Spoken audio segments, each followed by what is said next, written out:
الو کی بیوقوفی۔ ارے تم نے یہ کیا کر دیا، یہ تو میرے بچے تھے۔ الو نے شور مچانا شروع کر دیا۔ ہائے رے ہائے، یہ کیا کر دیا تم نے، اپنے دوست کے بچے ہی کھا گئی۔ شور کی آواز سن کر اڑوس پڑوس کے چمگادڑ الو کے گھر جمع ہو گئے۔ وہاں الو چیل سے جھگڑ رہا تھا اور اپنے بچے کھا جانے پر غصہ کر رہا تھا۔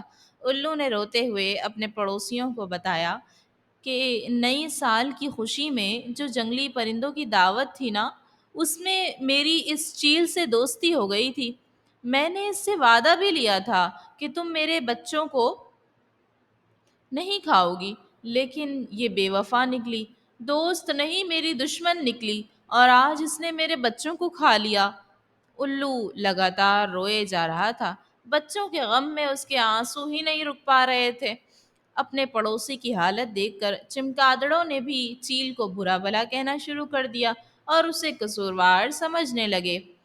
چیل نے انہیں خاموش کرواتے ہوئے کہا، آپ سب اس کے پڑوسی ہیں نا، پہلے میری بات سنیں پھر خود ہی فیصلہ کیجئے گا۔ چیل نے بتاتے ہوئے کہا، ابھی تک آپ نے آدھی بات سنی ہے، پوری بات آپ لوگوں کو پتا نہیں ہے۔ ذرا اپنے پڑوسی سے پوچھو کہ جب میں نے اس سے کہا تھا کہ تمہارے بچے کیسے دکھتے ہیں، انہیں میں کیسے پہچانوں گی، تو اس نے کیا جواب دیا تھا؟ سب چمگادڑوں نے الو کی طرف دیکھا اور اس سے پوچھا، ہاں بھائی، تم نے کیا بتایا تھا، ہمیں بھی بتاؤ۔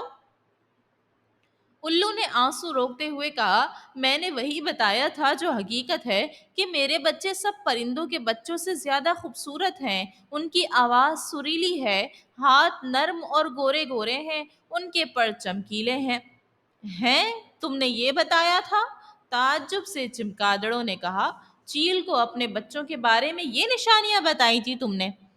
اب چیل نے بولنا شروع کیا، اب بتاؤ اس میں قصور کس کا ہے؟ میں تو شکار کی تلاش میں ادھر ادھر اڑ رہی تھی، ایک گھونسلے میں چار پانچ کالے کلوٹے بد شکل بچے موٹی اور بے سری آواز میں ہونکتے ہوئے نظر آئے، تو میں نے سوچا کہ یہ بچے میرے دوست الو کے تو ہرگز نہیں ہو سکتے، کیونکہ نہ تو یہ خوبصورت ہیں اور نہ ان کی آواز میٹھی اور سریلی ہے۔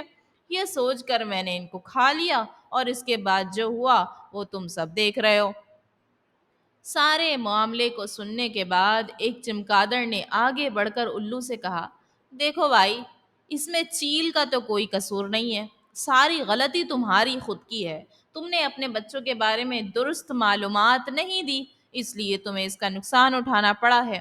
تو پیارے بچوں، کلاس میں ٹیچر کچھ پوچھیں، گھر میں والدین کسی چیز کے بارے میں آپ سے سوال کریں، تو ہمیں کچھ چھپانا نہیں چاہیے، جو بات ہو، جیسی سچی بات ہو، وہ آپ کو بتا دینی چاہیے۔ اگر آج ہم نے جھوٹ بولا، سچ نہیں بتایا، تو کل کو بڑی مشکل میں ہم ہی پڑ سکتے ہیں۔